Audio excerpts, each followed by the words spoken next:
What's going on, people? Back with a bang. This is the Money Management, back here to bring you guys another video today. Now, it's no secret that last week I had a very funny, interesting week, and overall in the market, the week was very volatile, let's say.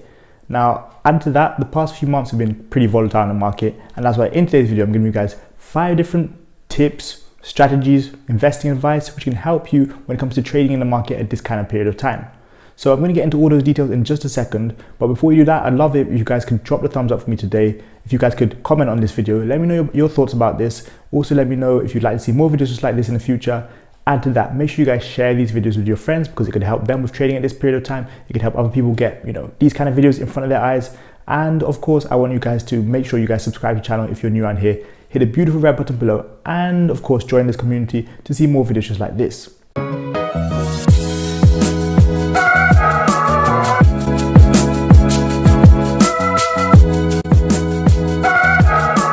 So just like I stated, this period of time in the market is very volatile. You're seeing meme stocks like AMC, GameStop, BlackBerry, Express do all kinds of madness, throughout this period of time.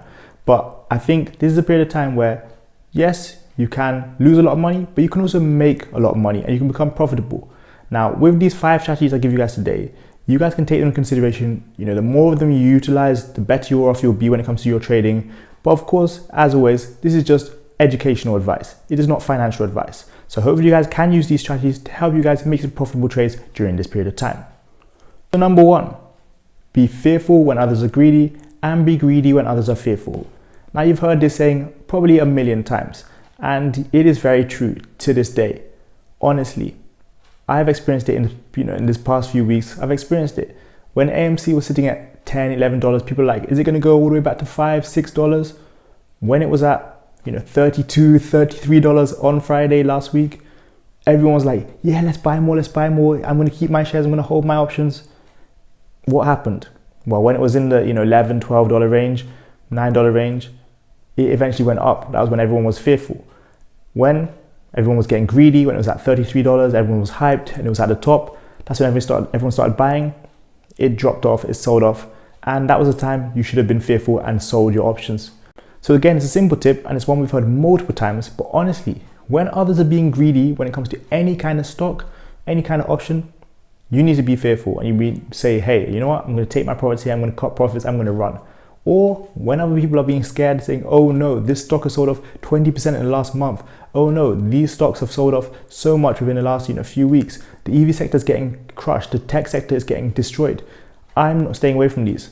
No, actually, that's the time you need to be greedy and say, you know what? Tesla's at $544. Okay, maybe I might buy some $600 options for 3 months down the line. Just things like that, which can help you progress in this market. I'm telling you guys, being greedy when others are fearful is the best thing to do because you can get stocks and shares options at discounts and nice prices. Being fearful when others are starting to hype up stocks and you've heard about it on social media, on YouTube, on whatever platform you use, you're like, actually, wait, this might be the time to take my profits and run away. So remember that, be greedy when others are fearful, be fearful when others are greedy. 2, always have dry powder. In other words, always keep some buying power. So you guys know that without buying power, without having cash to buy stocks and shares and options, you can't buy any. You guys know that? It's pretty obvious. I'm telling you guys, there are enough people out there who don't actually realize this. They think, I'm going to put all my money into this, I'm going to lump all my money into that option. And when an actual discount comes on a nice growth stock or a potential option play, they don't have enough money. They have to pivot out of another play. Now, if you have a smaller portfolio, I completely understand. It's not as easy. But if you're one of the people who have 5-figure portfolios, you should always have some cash, always have some buying power so you can actually buy the dips, get in on the discounts, get those options for lower prices, and of course, pay those low premiums. If you never have money to buy the dip, you cannot buy the dip. And buying the dip is important. Also, going back to point number 1, if you never have money to buy when others are being fearful, well, again, you can't buy when others are being fearful because you don't have money. So you don't have the cash, you don't have the buying power. So that's one thing you should need to always keep. I would honestly say 10 to 15% of your portfolio should be buying power. Some might say that's quite a lot, might be too much, but at a volatile time in the market like this, I think you can't go wrong with that. There are discounts every day. When you see Apple stock drop to $115 or you see a stock like ARKK drop below $100, I think these are buying opportunities. Same with many different growth stocks out there. But again, you can't get in on these opportunities, you can't get in on these discounts if you don't have the actual buying power. So make sure you guys keep that buying power. 3, have a plan and use risk management. So for those of you who have actually purchased my stock option starter pack, you guys will know this already. But you cannot go into a stock saying, you know what, I'm going to buy this stock, I'm going to place these options, and let's just see how it goes. No, honestly, you need to go in there saying, I want this to be a double up, 100% returns. I want to go in there and get 20% or 50% within one day. I want to go in there and I just need 10% of my money back. Whenever it happens, that's fine. I want to go in there and when this underlying asset moves up $3 or $4, I'm going to take my money out. When the stock price jumps 10%, whenever that happens, I have an option which expires in 6 months and I'm cool. When the stock price jumps 10%, I'm going to cut profits and I'm going to run. All of those are plans. Now, when we talk about risk management, well, then it comes to, okay, you know what? This stock is pretty volatile. I'm going to play an option on it. Let's manage my risk adequately. How do I do that? Well, maybe, with a stock like AMC, I'll place my expiry a little bit longer out than I usually do. Maybe with all my options, I'll place them out 30 to 45 days. Maybe with all my options, I'll place them out, 60 to 70 days. It depends on who you are, on what your trading style is, what your trading strategies are. But you need to have that risk management. And, when it comes to risk management, another thing you need to add, hey, I've lost this and this before. I've had options expire worthless. Okay, with this trade, once it's down 20 to 25% max, I'm cutting out. Doesn't matter how long to expiry, I'm cutting out. That is risk management. You might say, oh, I have 7-8 months left before it expires. Okay, I don't mind it dropping to maybe 40%, 45%, but if it gets past 45%, I have a stop loss, I'm out. Same goes for if you're up on a stock. I'm up on this option 20%, 30%, 40%, 90% in a couple of days. I'm going to actually go and place a trailing stop loss on it just in case, the stock starts to fall off, sell off quickly. At least I can get out without having to be too active with the option play. That is all a part of risk management and having a plan. So make sure you guys do that as well. 4, patience. It is a really simple one. So patience comes in different forms. Patience comes in the form of staying cash when there aren't really that great opportunities. Patience comes in the form of not letting FOMO hit you. Patience comes in the form of just waiting for the right moment to get in on a stock. You might see a stock that you picked out, that you specifically wanted to get in on. Jump 10% in a day, you're like, okay, I'm going to buy it now. I can't believe I missed it. I've been watching it 2 weeks. I'm going to get in now. What do you know? You bought it at the highest point. 10 minutes later, it's down 20%. Or, maybe that's a bit exaggerated, but maybe it's down 3%, 4%, and your option is down 15 or 20%. You're like, why did I get in? Patience. Honestly, exercise patience at this period of time. The markets are volatile. There's a lot of money to be made, but that also means there's a lot of money to be lost. If you don't exercise patience, you don't wait for the right opportunities, you don't stay there with your cash, your hard-earned money, ready to pounce on the right opportunities, you're not going to succeed. You're not going to make money. And that goes for forevermore, honestly. If you always want to buy a stock, the moment it rises, and just because you had picked it out or it was on your watch list, you're not going to succeed. There's going to be many times stocks that you wanted to buy or options you wanted to place jump up within a day or two. Sometimes you just got to sit it out, leave it. Don't let FOMO hit you. Stay patient for the next play because there's always more plays to be made. There's always more money to be made. Don't be scared of it. Honestly, it's going to do you the world of good if you just learn to be patient. There's going to be so many different plays you miss out on, but there are also so many more opportunities for you to make money in this market. And again, that goes for buying up penny stocks, that goes for swing trading, day trading, options trading. You'll be able to do any of those as long as you exercise patience.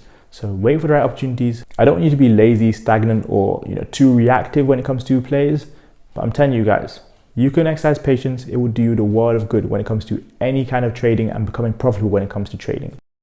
5, take out your original input. So what I mean by this is, let's say I have an AMC option and I buy 4 or 5 contracts and AMC jumps up 70 to 80% more. My options with AMC jump up 70 to 80% within a day. I may have placed, I may have put $500 in there, $100 for each contract, let's say. Well, you know what I'm going to do? I'm going to take out my initial $500 and let the rest rise, drop, fall off, whatever. Same with your cryptocurrencies. I might put in $1,000 into any coin, and after a few days, I see that the coin is now at, it's doubled or tripled. My money has doubled or tripled and I'm at $2,000 or $3,000. I might decide, you know what? Let me take out my initial $1,000 investment, let the rest rise, let the rest do what it does. It's pretty simple, honestly. Same goes for options, same goes for even swing trading, penny stocks, or any kind of stocks. The initial money you put in, your initial investment, you can take that out. That will protect you, because that means you've made your money back, and the rest that you're playing with is now house money. You're now using money which is not really relevant to what you initially put in. It is so easy to be that person who puts in 5,000 and you see your money go to 25,000, 30,000, 40,000. You're like, I want it to keep rising. That 40,000 can quickly become 30,000, which can quickly become 20,000, which can quickly become 5,000 again. And you're like, oh man, why am I back here? If you take out your initial investment and let the rest rise, do what it does, it makes your life a whole lot easier, because then either way, even if the money that you leave in there goes back down to zero, you didn't actually lose any money because you took out your initial investment. So when it comes to swing trading, options trading, if you're buying more than one contract, especially with options trading, don't be afraid to take out your initial investment. That was one of the things that helped me about 4 or 5 months ago, really just focusing on taking out my initial investment. That was a trading strategy which made me have a lot more wins, a lot more successes, also peace of mind as well, also being able to take my money and put it elsewhere and create more money, more wins, because then a lot less is riding on that specific option play actually winning. When you've taken out your initial investment, you have a lot more options, honestly, and that was not pun intended there. Obviously, it's a lot easier said than done, because you want your every single cent, every single dollar you put in to keep rising and make you more money and keep bringing you back more returns. But one of the best ways to protect yourself at this period of time, especially, or just trading in general, is take out that initial investment. So those are 5 different trading strategies, again, tips, investment ideas, which you guys can use to be profitable at this period of time. As a profitable trader, I've used these and they did help me get to where I am today. In the recent times, I've used them a bit less. I've been a bit more greedy when others were also greedy. I've been a bit more fearful when others were also fearful, which has helped me miss out on some discounts. I've also, gone into some stocks, to some plays without an actual plan, without an actual strategy. It's hurt me. The buying power situation has never really been an issue, but there is going to be times when you're going to have to pivot out of certain plays. That can be avoided if you have, if you've taken money out of other plays and keep buying power. That's also important, like I've said. But yeah, all these tips I've given you guys today are very useful tips. I'm sure you guys, if you use them, you will make a lot more progress during this period of time in the market. If that means taking 15 to 20% gains on every single play you make, then so be it. 20% gains on every single play is better than 50% gains, then 0% gains, then 25% losses, then 70% losses, then another 100% win, then another 60% loss. It's a lot better if you're taking consistent gains, consistent wins that way. It is conservative, but it pays off. And in this market, we want to make money. So sometimes you've got to just do what does pay off, some things that's simple, but less exciting, more boring. As long as you're making money, that is the most important thing. So thank you guys so much for watching this video. Make sure you guys check out all those links in the description. We have a link to my Discord, my stock talk. You guys can join it. There are a few different things there which will help you when it comes to investing in stocks, cryptocurrencies, options, all that kind of stuff. We're in there daily, we're active, we're talking, so make sure you guys check that out. Also, make sure you guys check out my stock option starter pack. That is a one-time payment of $99. It is 10 videos, 3 sections. We cover a load of different things in options trading as well as options strategies. So if you like today's video, you like these kind of strategies I've talked about, check out that starter pack. Also, make sure you guys check out every other link in the description. We have a link to Robinhood, you can get free stock there. We have a link to Qcoin or Coinbase where you can get free cryptocurrency. And yeah, also check out my socials there, my Instagram, my Twitter, all that good stuff. But thank you guys so much for watching this video. Hopefully you have a great week trading. I go into making you got trading to be practicing. See you guys next time for another video. Peace.